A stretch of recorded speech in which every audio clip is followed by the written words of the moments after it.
Olá, irmãos, bom dia, paz seja convosco. Estamos aqui com mais um Palavra em Foco, né? Dando sequência aí aos frutos do Espírito, né? E estamos aqui mais uma vez com o pastor Adriano, não é verdade? E vamos dar sequência, né, aos frutos do Espírito. E nós paramos, né, no episódio passado falando sobre a fé. E vamos dar uma sequência aqui na fé até terminar aí os 9 frutos, né? Ou as os gomos, as novas né? ramificações do fruto É verdade. do Espírito. E vamos dar sequência aí para a honra e glória do Senhor. Amém, irmãos? Nós começamos com um texto base no Novo Testamento falando de fé, que está lá no livro de Hebreus, capítulo 11, né, pastor? Amém. Muito bom dia a todos. Deus os abençoe, né? Então vamos dar sequência aqui a esse assunto tão importante, né? Que é o fruto do Espírito. E é algo que precisamos, como cristãos, todos os dias das nossas vidas, né? Que nos acompanhe todos os dias nessa caminhada aí. Então eu vou ler o texto áureo, né? Muito conhecido, de Hebreus 11, a partir do versículo 1, que define, né, o que é a fé. E o texto diz assim: Ora, a fé é o firme fundamento das coisas que se esperam e a prova das coisas que se não veem. Amém? Muito forte, muito Amém. forte. Essa base aí, né, a partir do momento que recebemos aí o Espírito Santo, né, a nossa fé é renovada. A fé, ela está aqui em quinta ou sexta posição na citação, mas ela é o primeiro, né? Porque a base de tudo é a nossa fé, né? Porque a própria palavra de Deus fala: sem fé é impossível agradar a Deus. No livro de Mateus, capítulo 23, versículo 23, diz assim a palavra de Deus: Ai de vós, escribas e fariseus, hipócritas, porque dais o dízimo da hortelã e do endro e do cominho, e desprezais o mais importante da lei, o juízo, a misericórdia e a fé. Deveis, porém, fazer essas coisas e não omitir aquelas. Pega numa parte muito interessante, que a igreja, né, os crentes em geral, devem se policiar. Muitas das vezes, se nós não vigiarmos, pastor Adriano, nós nos tornamos religiosos, Racionais demais. sistemáticos, né? Mas eu dou o dízimo, né? Ora, mas eu faço isso, mas eu trabalho, mas eu tô ativamente, né, na obra, né? E aí aos poucos, né, a fé, né, a misericórdia, e a justiça vai ficando para trás, né? Então assim, esse relacionamento com o Espírito, ele é fundamental porque renova a nossa fé. É verdade, pastor. Nós costumamos dizer, né, no meio cristão, que a fé não se explica. Sim. A fé não se explica, a fé se vive. Quando nós falamos, vamos usar alguns exemplos aqui. Quando falamos de devolver o dízimo na casa de Deus, isso é só a fé que é possível para entender isso. Um ímpio, uma pessoa ímpia, uma pessoa não cristã, se você for falar de dízimo, por exemplo, a pessoa fala: você está dando dinheiro para o pastor, né? Está enriquecendo. Né? O pastor tá enriquecendo, né, às custas da lã, da ovelha. Quando nós vamos falar de batismo com o Espírito Santo, com os dons do Espírito Santo, sinais e maravilhas, pastor Bruno, sem fé é impossível acreditar nisso. Porque é o firme fundamento das coisas que não se vê. E eu acreditar em algo que eu estou pegando, em algo palpável, é muito fácil. Agora, como explicar a cura de uma doença incurável? Sim. Como eu tenho exemplo na família de cura de câncer, uma tia da nossa família, ela foi curada, pastor Bruno, de um câncer do tamanho de uma laranja.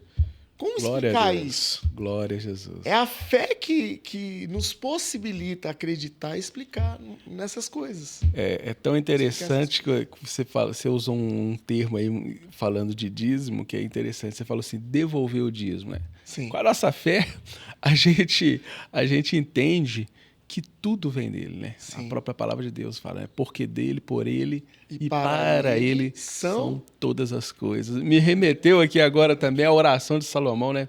Tudo vem de ti, né? Tudo volta para ti. É verdade. Né?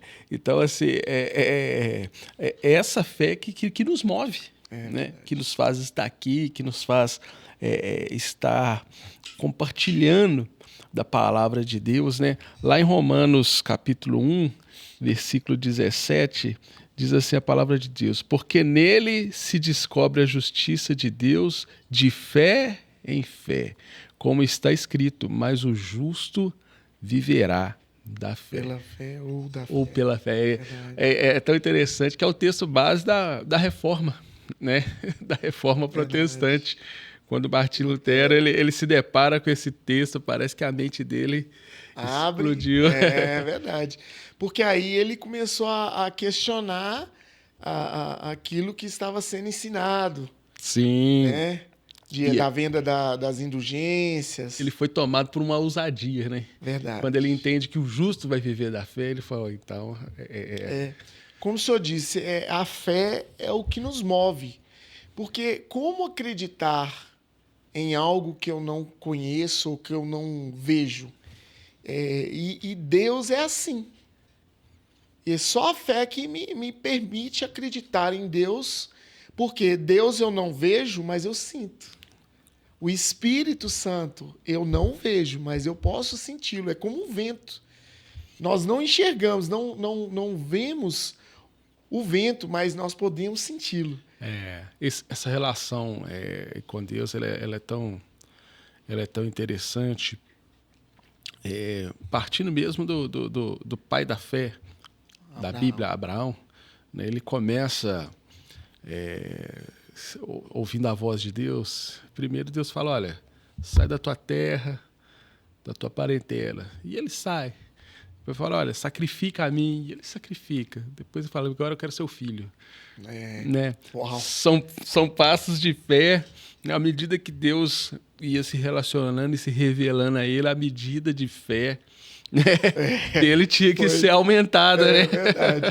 Verdade. Então, assim, a vida do cristão é uma prova de fé mesmo. Né? A cada dia que a gente vai se amadurecendo, né, em Deus, a nossa fé ela é provada mais profundamente. É verdade. Me veio um texto, pastor Adriano, lá em 2 Coríntios 5:7, fala assim, eu vou aí do 5:6, olha que fala.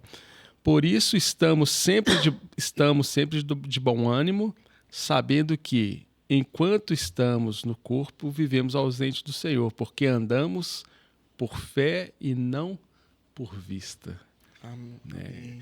Então, assim, esse para mim é o desafio do cristão. Né?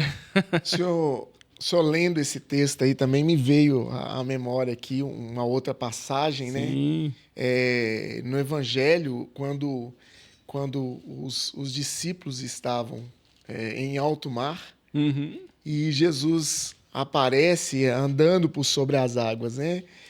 E enquanto Pedro pediu a Jesus que ordenasse que Pedro fosse até ele, também andando por sobre as águas. Jesus falou, vem. Só vem. Só vem. Só vem. Acredita, né? Então, Pedro, ele foi e começou a andar por sobre as águas através de uma palavra. Ele andou através de uma palavra de Cristo, né? Então, enquanto Pedro acreditou, né? Enquanto Pedro creu, ele andou por sobre as águas, assim como Jesus. Mas a partir do momento que Pedro ele começou a olhar as circunstâncias, né? O que o texto só acabou de ler, nós não andamos por vistas, né? Nós andamos pela fé. Enquanto nós andamos pela fé, para você que está nos assistindo, nós não naufragamos, nós não afundamos. Sim. Deus não permite, né? Aquela expressão que nós usamos muito, né? Nós colocamos o pé, nós damos um passo de fé e Deus Vai colocar no chão. vai colocando no chão. Aí, a partir do momento que Pedro olhou a circunstância e deixou de andar pela fé, ele afundou. É terrível, né? Mas, assim, a fé, eu costumo brincar que a fé é um exercício, né? A cada dia a gente vai exercitando, né, a nossa fé dia após dia. Então, assim, quando eu citei esse exemplo de Abraão, né, o senhor citou o exemplo de Pedro, é puramente isso. Puramente fé. Puramente E, fé. inclusive, o texto de Hebreus 11, que nós lemos o versículo 1, se a gente continua lendo o texto, aí vai falando dos pais da fé. Vai falando de Abel, que ofereceu um sacrifício mais excelente pela fé. Vai falar de Abraão e por aí vai. Crendo no invisível. Isso. São os pais da fé. São homens em quem nós devemos nos espelhar. Isso aí. Aquele texto do Antigo Testamento, em Gênesis, quando Abraão leva o seu filho Isaque para ser sacrificado pela fé. Então, ouvindo e obedecendo a voz de Deus que pediu Isaque, o filho prometido, quanto tempo Abraão esperou pelo cumprimento dessa promessa? 25 anos. Sim. Quando Deus chama Abraão e promete-lhe um filho, Abraão tinha 75 anos. O cumprimento veio com 100 anos. Sim. Ou seja, Abraão espera 25 anos para o cumprimento da promessa. De repente, Deus pede o filho prometido e Abraão não pensa duas vezes. E eu acho tremendo, eu arrepio quando eu falo desse texto. Quando Abraão está caminhando, né, para o Monte Moriá, onde seria feito o sacrifício, e a Bíblia diz que Abraão está com Isaque e com alguns servos juntos, né? E aí chega a certo ponto que Abraão fala para os servos: nós vamos ali sacrificar, fiquem aqui. Abraão fala com os servos: fiquem aqui aguardando, porque vamos ali sacrificar e voltaremos. Isso. E eu acho isso lindo demais, porque Abraão está falando dele e do menino. Sim. Abraão está falando dele e de Isaque. E ele fala sempre no plural. Nós estamos indo, ou seja, ele e Isaque, e nós voltaremos. Meu Deus do céu! Que fé é essa? Porque ele acreditava que ele estava levando o filho para o sacrifício, mas ainda que ele sacrificasse, Deus ele era poderoso. É verdade. Para ressuscitar o menino. Oh, meu Deus. E aí, isso me pega demais. E a pergunta do menino é: pai, estou vendo o cutelo, estou vendo a lenha, cadê o sacrifício? Mas onde está o cordeiro? Deus proverá para si. Proverá para si um cordeiro. O cordeiro. É lindo demais. É maravilhoso. Parece que Deus, parece não, né? Deus apresenta na prática para Abraão o que ele faria com seu próprio filho, Jesus, né? Isso, eu fico maravilhado porque é o próprio Deus se relacionando com o homem, né? Num relacionamento de amizade, né? Amigo de Deus. É verdade, é lindo demais. Lindo demais. Vamos falar agora sobre um segundo fruto, que é um próximo fruto, que é mansidão. Amém. E nós estamos aqui no Evangelho de Mateus. Mateus capítulo 5, versículo 5. Diz assim a palavra de Deus: bem-aventurados os mansos, porque eles herdarão a terra. Amém. Queria falar que a gente, para chegar aqui, a gente já enfrenta um trânsito. Meu Deus do céu, E aí, é um ótimo exemplo. A nossa, é um exemplo onde a gente trabalha, a nossa mansidão. Assim, a nossa temperança, o nosso domínio próprio é colocado à prova, né, pastor? Meu Deus do céu. E isso aí é praticamente mortificar a sua carne. Né? Porque, às vezes, o velho homem, né, fica querendo se aflorar. O tempo todo. Se aflorar dentro de nós, né? O velho homem, às vezes, fica querendo tomar o lugar do homem que anda... Descer da cruz, né? O velho homem crucificado quer todo tempo descer da cruz. É verdade. E esse espírito de mansidão, assim, né, nos prova muito. Porque o próprio Jesus, ele diz esse texto, e é o próprio Jesus que chama de bem-aventurado, né, ou felizes, né, os mansos. E Jesus foi a maior prova de mansidão, né? Dentro do propósito, né, Jesus ele cumpriu toda a lei. E quando, né, ele estava ensinando que se a gente tomasse um tapa no lado da face, a gente ofereceria a outra, né? Esse, para mim, é um dos maiores exemplos de mansidão. As pessoas falam assim, mas Jesus chegou lá no templo e quebrou tudo. Os mercadores, né? Isso na minha opinião, é um cumprimento do propósito para qual ele veio, né? Então, mas a Bíblia diz, irai-vos e não pequeis. Então Jesus se irou, mas não pecou. Mas não pecou. Isso é importante a gente falar. Mas as pessoas às vezes se escondem, né, nesse atrás disso para justificar o erro, né? Então a gente vê aí 3 anos de ministério e a gente vê aí Jesus irando aí 1 ou 2 vezes. Em 3 anos. É verdade. De ministério. Você vê ele se irando, na minha opinião, foi 2 vezes no máximo. Sim. Quando ele amaldiçoa lá a árvore. A figueira. Né? Ele também se indignou, não sei se a gente pode dizer que se irou. Contra os fariseus também, né? Jesus falava raça de víboras, né? Sim. Sepulcros caiados, né? Então Jesus se indignava porque eram homens religiosos que o perseguiam. Esses homens religiosos perseguiam Jesus a todo tempo, tentavam encontrar motivo em Cristo para o matá-lo, para o apedrejá-lo.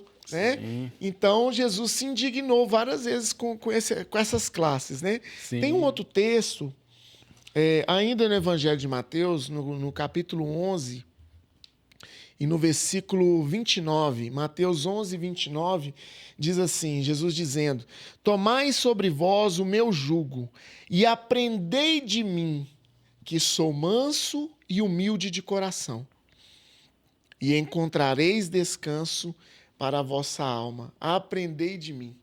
Jesus é o exemplo melhor e é o exemplo maior, né, de mansidão e humildade. Quando a gente se aproxima de Cristo, não tem outra, né? Não tem outra.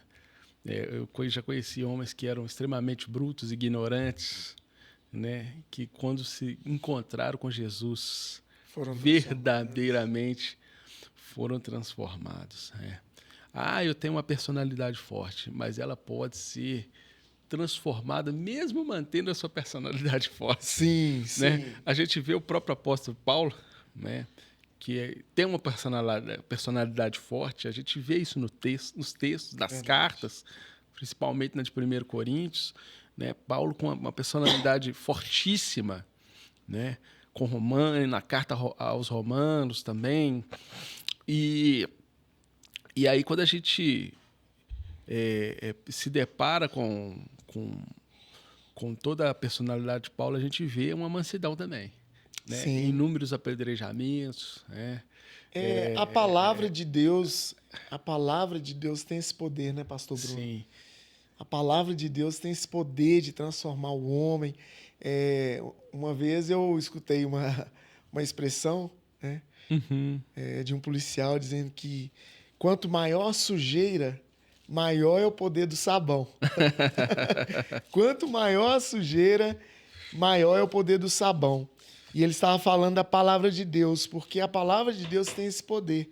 E pessoas que muitas vezes a gente olha e a gente fala, esse aí não tem jeito.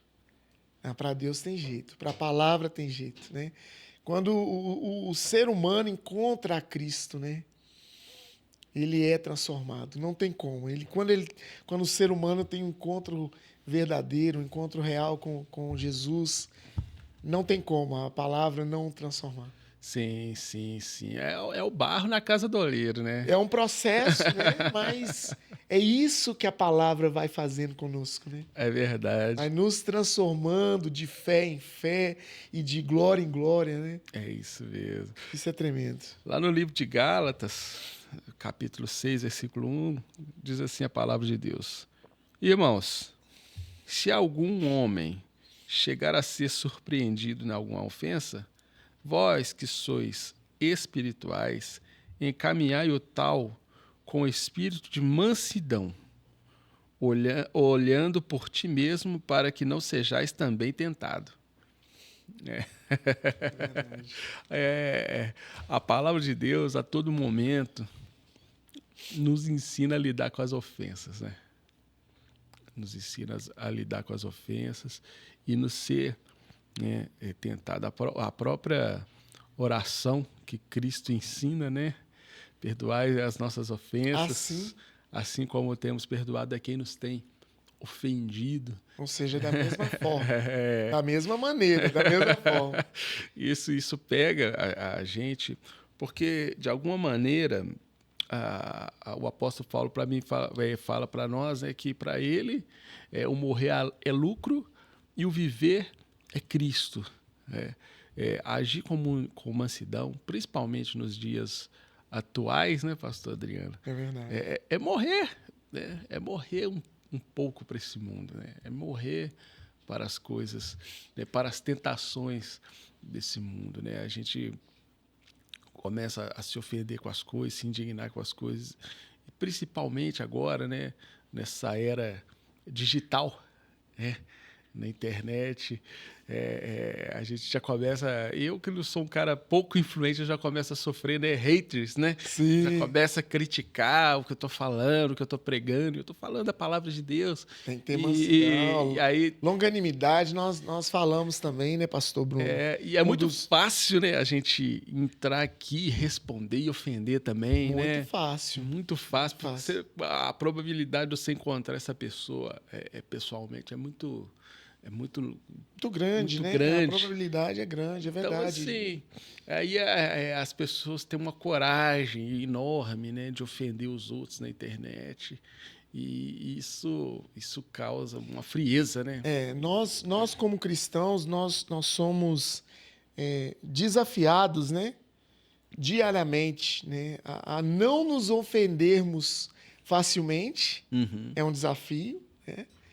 E termos o cuidado também de não ofender as pessoas, né? Nós falamos de longanimidade. O que é ser longânimo?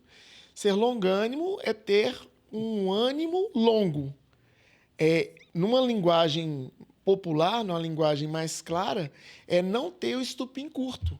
Eu vejo assim, pastor Bruno, que a longanimidade, mansidão, domínio próprio andam muito próximas. Sim. Andam lado a lado. Né? Então, para eu ser manso, e a palavra de Deus diz que a palavra branda, ela desvia o furor. Uhum. O senhor citou aí no início desse tópico, falando sobre o trânsito. Uhum. Ora, eu tenho já há algum tempo tentado exercitar isso no trânsito.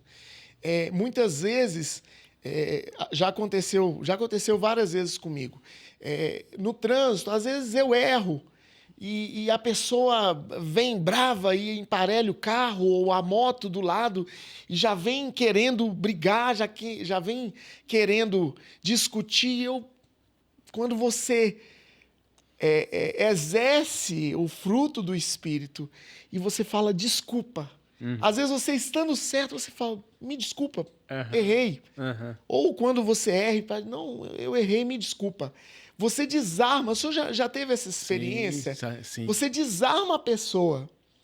Então, nesses dias, a palavra de Deus diz que nos últimos dias, a iniquidade, por se aumentar, Jesus disse, por se aumentar a iniquidade, o amor de muitos se esfriaria. A gente tem visto isso, as pessoas com falta de amor, com falta de paciência, né? Principalmente no trânsito, é um exemplo muito claro disso. Então, assim, a gente tem visto tantas mortes em brigas de trânsito por pouca coisa. Por pouca coisa, uma pessoa dá o tiro em outra, agride, chega em vias de fato, por pouca coisa. Então, nós somos desafiados todos os dias, não só no trânsito, na nossa rotina, no trabalho, na escola, na igreja. Sim, né? Nós somos desafiados a colocar esse gomo do fruto, a mansidão e a longanimidade, o domínio próprio, em prática. Glória a Deus, glória a Deus. Partindo propriamente dito aí para o domínio próprio, né? A gente vai ler um texto aqui que está em 1 Coríntios, capítulo 9, versículo 25, que diz assim a palavra de Deus. Todo aquele que luta, de tudo se abstém. Eles o fazem para alcançar uma coroa corruptível.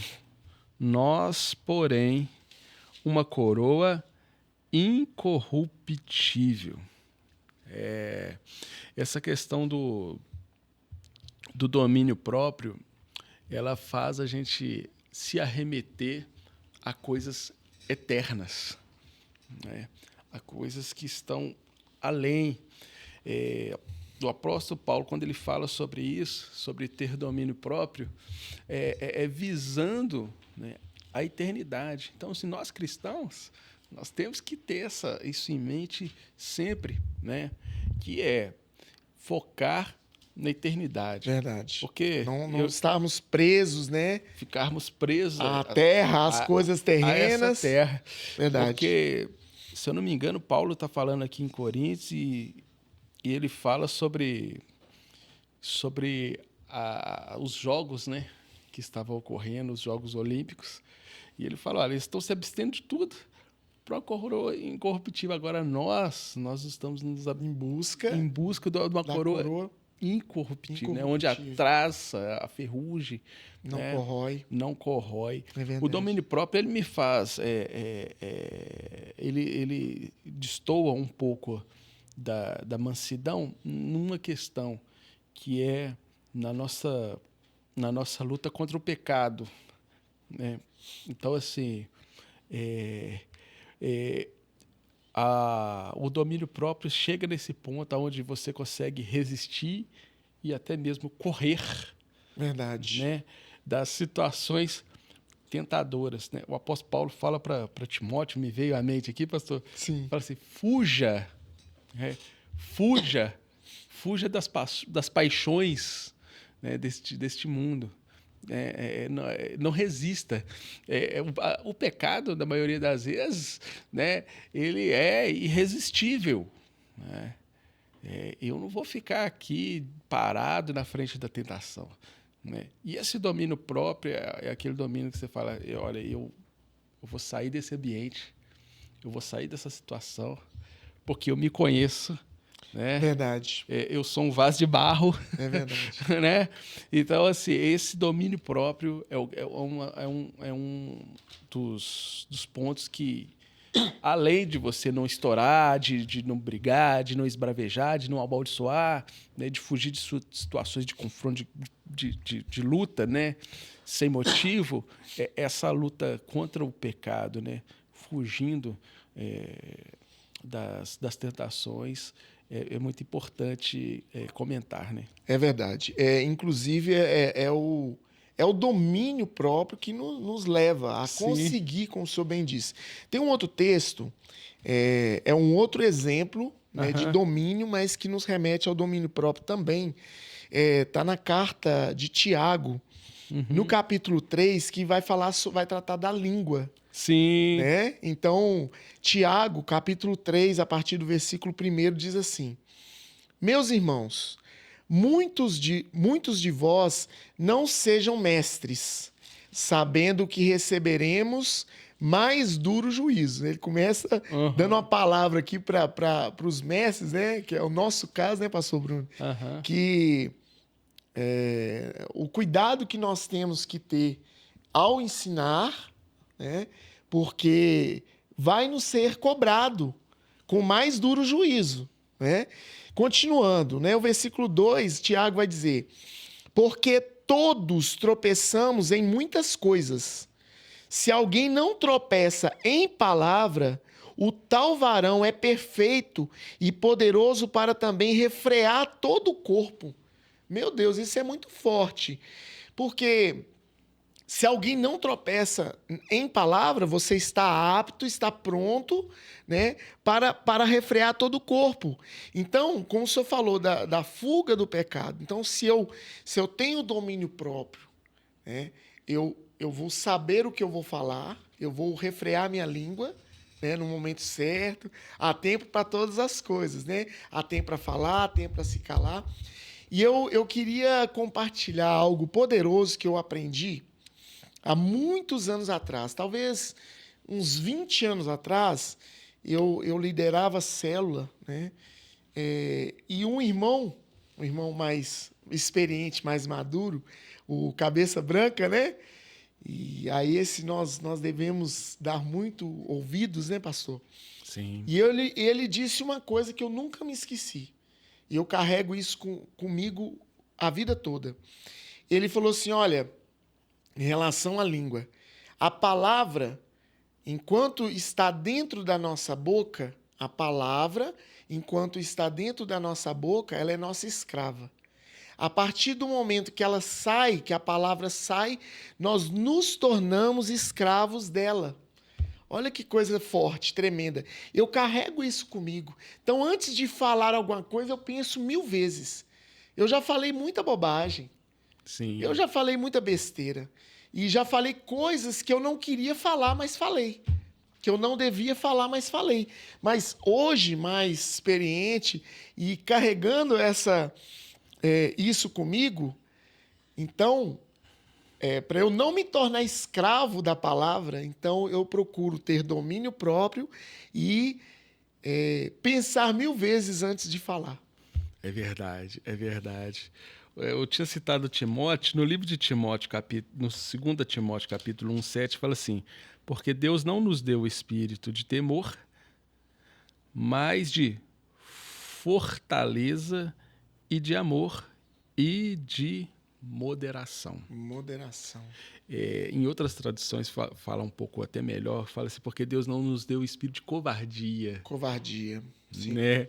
Sim. E ele nos deu o espírito de fortaleza, de amor e de moderação. Acho que tem uma tradução, se eu não me engano, que a palavra moderação, que é uma boa palavra também para esse caso, né? Moderação fala de equilíbrio, Sim. né? O domínio próprio, ele nos remete a equilíbrio. Sim. Nós precisamos ser pessoas equilibradas, né? Em tudo na vida. Sim. Mas tem uma outra tradução que, se não me falha a memória, fala de domínio. Sim. No lugar de moderação, nos deu o poder do domínio. Sim. Então, o domínio, essa moderação, o equilíbrio é importante para tudo na nossa vida. É verdade. Em tudo nós precisamos de ter esse equilíbrio, essa moderação. Porque às vezes as pessoas veem muito texto, principalmente as pessoas que têm uma personalidade mais forte, os coléricos, né? Sim. Eles falam, nossa, mas aí fica difícil, né? Mas o próprio apóstolo Paulo instruindo Timóteo, ele fala, olha, né, Deus não nos deu espírito de covardia. Não quer dizer que tendo domínio próprio, sendo manso, sendo longânimo, não quer dizer que somos covardes. Sim. Sim. Isso é interessante a gente ressaltar aqui. É verdade. Porque a palavra não nos instrui a ser covardes. É verdade, pastor. Mas é no Novo Testamento, é na Nova Aliança. Mesmo na Nova Aliança, a palavra, mesmo não vivendo em tempos de guerra física, né, pelo Evangelho, aqui no Brasil, pelo menos, né? Pelo menos aqui, né? Mas a palavra não nos deixa ser pessoas e homens covardes, né? Deus, a todo momento, ele nos encoraja a lutar e a prosseguir, né? O domínio próprio, ele traz essa... Nos conduz, nos leva a isso, nos né, leva pastor? É verdade. a esse entendimento. É verdade. O equilíbrio é tudo para que nós precisamos, né? Para vivermos diante das intempéries da nossa vida, o equilíbrio é tudo, né? Para suportar e para superar os problemas que nós vivemos no dia a dia, nós temos que viver esse equilíbrio constante, né? Verdade. E a gente tem visto e vivido numa sociedade totalmente desequilibrada. Totalmente. Então, assim, as pessoas que deveriam ser nossas referências, né, estão usando de falas desequilibradas, né, principalmente aqui na internet. Aqui na internet, né? Como diz um ditado, né, que a internet é terra de ninguém, né? Sim, então, as pessoas falam o que querem, mas quem fala o que quer, ouve o que não quer, né? E olha só, no texto de Provérbios 25, 28, fala assim, olha, como a cidade derribada, que não tem muros, assim é um homem que não pode conter o seu espírito, né? Está falando da falta de proteção, ou seja, se nós não temos domínio, assim como uma cidade sem muros, da mesma maneira, da mesma forma, nós estamos desprotegidos. Porque aí volta naquela questão, a gente fala o que quer, mas acaba ouvindo o que não quer. Sim. Então, aí a gente estamos expostos a contendas, a brigas, né, no trânsito, ou em casa, ou no trabalho. Então, essa questão do domínio próprio é muito importante na nossa caminhada. Assim, uma última fala que eu queria falar do domínio próprio, e esse texto de Provérbios diz muito sobre isso, né? Nós temos vivido uma sociedade muito, muito difícil, principalmente nas questões quando começamos e não terminamos, né? As pessoas começam, nós estamos muito bom de começar, estamos muito ruim de terminar. É a procrastinação. Falta de domínio, né? As pessoas sem foco, né? As pessoas às vezes ofendem a história e depois ficam com vergonha de recomeçar, de continuar, de retratar, de se retratar. Então isso tudo vai acarretando prejuízos, né? É verdade, pastor. Fomos até quase que gastamos o tempo todo aí para terminar. Entendeu? Mas é um assunto muito interessante e muito importante, né? Então não seria diferente. Não seria diferente.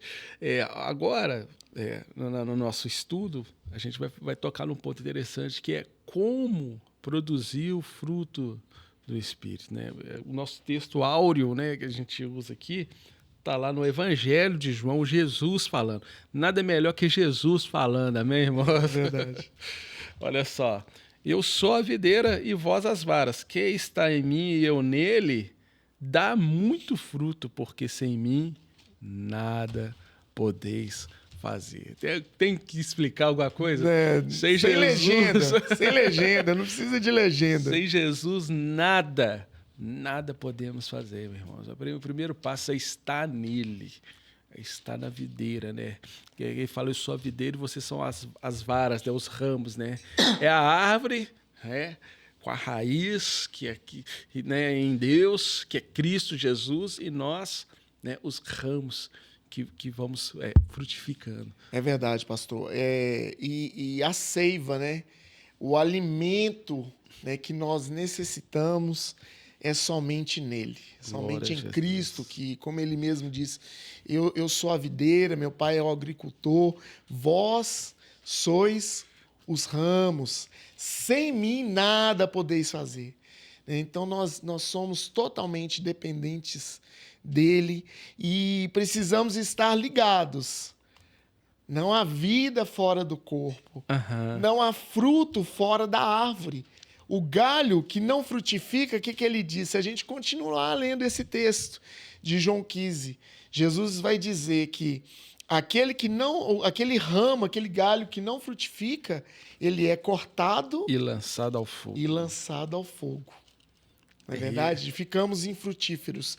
Então, precisamos estar em Cristo, estarmos ligados em Cristo, andando lado a lado com Ele todos os dias, para que sejamos frutíferos e para que possamos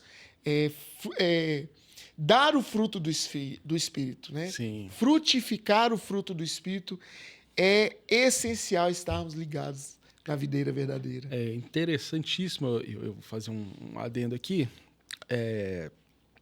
As pessoas entendem que o fruto é trabalhar na igreja, é se envolver no ativismo religioso e estar em 4, 5, 6 ministérios, atividades na igreja diferentes, mas isso não correlaciona somente a trabalho. É verdade. O trabalho é uma consequência de você estar em Cristo. Se eu estou em Cristo, evidentemente eu irei produzir. Eu vou frutificar. Eu irei frutificar. É uma consequência natural. É uma natural. Né? Se eu estou em Cristo, eu vou me indignar com a sociedade, eu vou tomar uma atitude, porque eu estou em Cristo. Né? Então é algo natural. Então não entenda que trabalhando, não estou falando que não é para trabalhar na igreja, Sim. que não é para trabalhar nos ministérios, mas é para você entender da forma correta. É verdade. Estando em Cristo, eu irei frutificar. É interessante, tem um texto da palavra de Deus onde Jesus vai dizer assim, por isso assim conhecereis aqueles que são meus discípulos, se vos amardes uns aos outros. Se eu amo, aí entra o primeiro fruto, o primeiro gomo do fruto do Espírito, que é o amor. Então, se amardes uns aos outros, assim conhecereis que sois meus discípulos. Olha aqui, Jesus não está dizendo, e eu volto a frisar o que o senhor falou, não estou dizendo que não devemos frutificar. Nós trabalhamos na obra de Deus, procuramos, amamos fazer isso, né? O que nós estamos fazendo aqui hoje é a obra de Deus. Sim. Proliferar, contribuir de alguma forma com que o evangelho avance. Então, não estamos fazendo campanha aqui para não trabalhar na igreja, não é isso, pelo contrário. É isso mesmo. Mas interessante que Jesus ele está colocando em evidência não o meu trabalho, não aquilo que eu faço na igreja, se eu sou um bom pregador, se eu sou um bom evangelista. Não, ele está dizendo, olha, assim conhecereis se sois realmente os meus discípulos, se vos amardes uns aos outros. É isso aí. Isso é muito interessante, é muito forte. Lá em Gálatas, capítulo 5, 16, diz assim, digo, porém, andai em espírito e não cumprireis a concupiscência da carne. O que acontece? É andar no Espírito. É andar nele. Para que possamos, né, de alguma maneira, produzir frutos, né? Quando a gente começa a querer amadurecer, começa a crescer, a gente começa a ter um tanto de opinião, um tanto de vontade própria, né? A gente vê com os nossos filhos, né?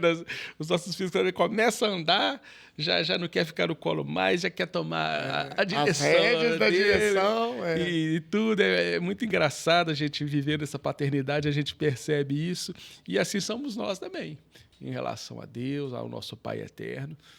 Quando começamos a ter uma certa autonomia, né?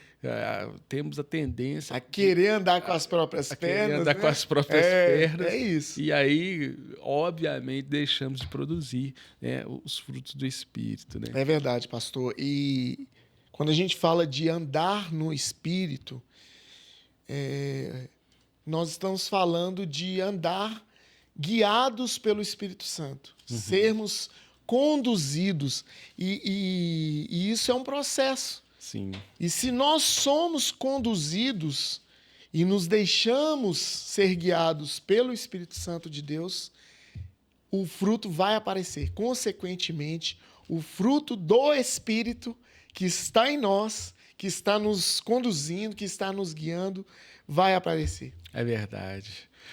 Romanos 12, 2 fala assim: e não vos conformeis com este mundo, mas transformais pela renovação do vosso entendimento, para que experimentais qual seja a boa e agradável e perfeita vontade de Deus. Essa inconformidade, né? Eu não me conformo com o mundo, eu não me conformo com o sistema do mundo, com o sistema que o inimigo impôs, né, para essa sociedade. Quando eu não me conformo, eu tomo uma atitude Diferente da do mundo. É verdade.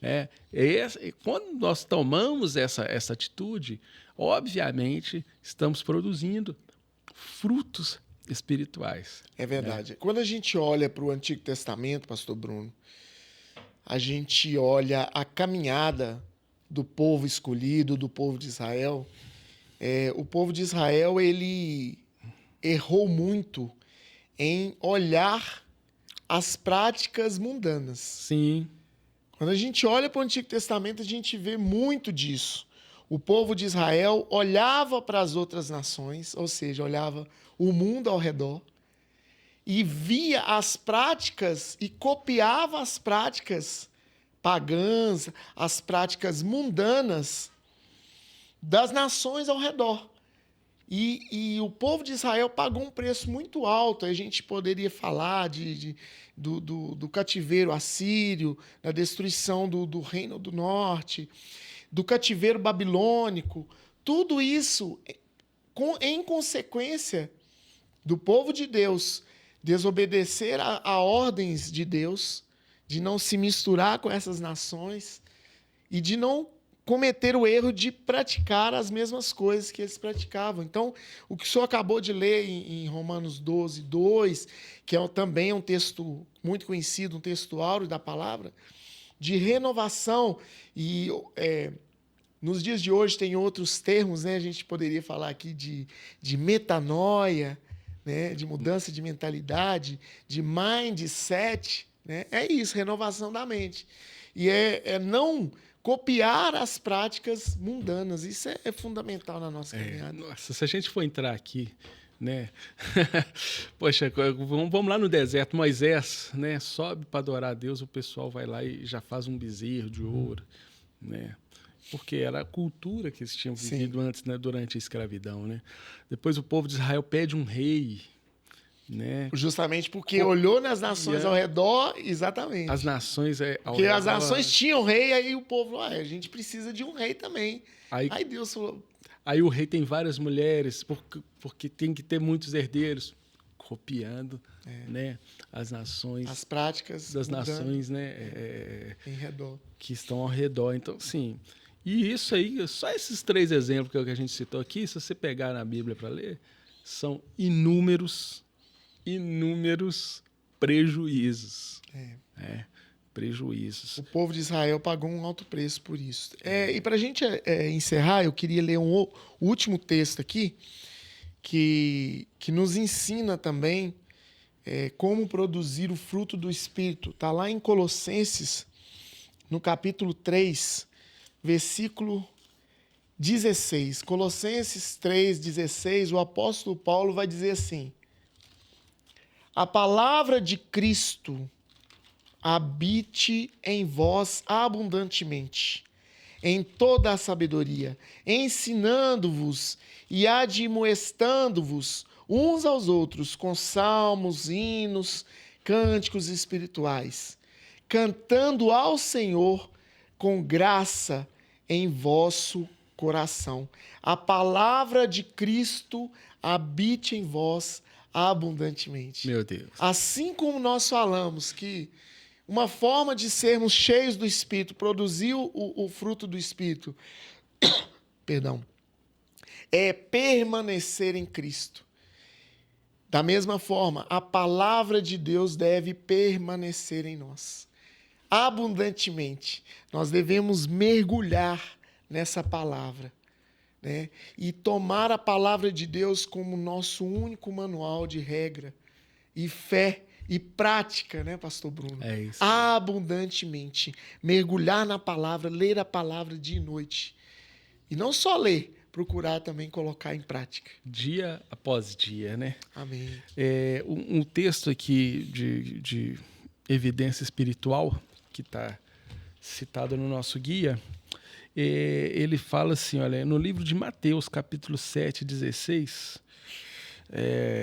eu vou pegar do 15 ao 18 para ser mais claro. Acautelai-vos, porém, dos falsos profetas que vêm até vós vestidos de ovelha, mas interiormente são lobos devoradores. Por quê? Por seus frutos os conhecereis. Porventura, colhem uva de espinheiro ou figo dos abrolhos? Assim, toda árvore boa produz bons frutos, e toda árvore má produz frutos maus. Uau! Meu Deus. Essa questão de produzir frutos, né? E nós estamos até caminhando para o fim, e eu queria, né, dizer para você, né, existem grandes homens de Deus, né, homens bons, que hoje colhem frutos maus, porque antes de conhecer a Cristo Jesus, né, semearam maus frutos, né, e hoje arcam, né, com as consequências daqueles maus frutos, mas hoje ele se arraigou na videira verdadeira. Amém. Né? Então, e isso não impede de colher frutos maus. É verdade, né? é verdade. Isso acontece conosco, né? Conosco também, né? Mas o meu conselho, né, diante de muitos que demos aqui nessa manhã, é que venhamos produzir bons frutos. Né? Que viemos estar, né, arraigados na videira verdadeira, que é Cristo, para que possamos produzir bons frutos como homens e mulheres de Deus. Né? Essa é a minha conclusão, né, para o fruto do Espírito, né, e as suas ramificações. Amém. Então, para a gente já caminhar para o encerramento, né? É isso. Como que nós sabemos, né? Nós até citamos isso no episódio passado, Pastor Bruno. Como que nós sabemos se estamos cheios do Espírito? Né? Conforme diz as Escrituras, pelos frutos conhecereis a árvore. Então, é através dos nossos frutos. Jesus, Evangelho de João, capítulo 14, versículo 21, Jesus vai dizer: aquele que tem as minhas palavras, os meus mandamentos e os guarda, esse é o que me ama. E aquele que me ama será amado pelo meu Pai. Então Jesus disse isso. Então não basta eu me aprofundar na palavra, ler a palavra e não praticá-la. Então um conselho, né, nosso, para você que está nos assistindo, e fica aqui para nós também. Quando nós falamos para vocês antes a palavra, né, aquilo que nós pregamos, nós somos pregados primeiro. Sim. Então, é que não só leia, não só conheça a palavra de Deus, mas procure colocá-la em prática. Porque fazendo assim, os frutos vão aparecer. O fruto do Espírito vai aflorar, vai aparecer em nós. Né? Então, esse é o nosso conselho. E como que nós concluímos esse episódio? Nós podemos concluir que o fruto do Espírito é resultado da presença do Espírito Santo em nós. E para que o Espírito Santo habite em você, só existe uma forma, A palavra de Deus nos garante, nos diz que a partir do momento que nós recebemos a Cristo como o único e suficiente Salvador das nossas vidas, o Espírito Santo passa a habitar em nós. Nós nos tornamos templo do Espírito Santo de Deus. Então, dessa forma é que o fruto vai resplandecer através da presença do Espírito Santo. E esses frutos é uma evidência da maturidade cristã. À medida que nós vamos caminhando, né, trilhando essa jornada do Evangelho de Cristo, os frutos que nós vamos produzindo, eles são uma evidência dessa maturidade. Então, esse é o nosso recado nesse episódio, nessa manhã. Então, frutifique, seja cheio do Espírito Santo, estude a palavra, guarde os mandamentos de Cristo e os frutos do Espírito vão aflorar na sua vida. Glória a Deus, glória a Deus. Amém, pastor. Gostaria de agradecer a todos, né, os estúdios RVL, Amém. Né, o BIM, que está aqui sempre nos ajudando. Né, muito obrigado aí a todos vocês. Amém. Então, nos siga nas redes sociais, no YouTube, nós estamos como Escola de Discípulos, no Instagram nós somos Escola de Discípulos IBAGE. Vai lá, deixa o seu comentário, né? Se você quiser colocar a sua opinião, uma opinião divergente, não tem problema, né? Isso vai trazer crescimento para cada um de nós. E Deus te abençoe. Deus abençoe. Amém.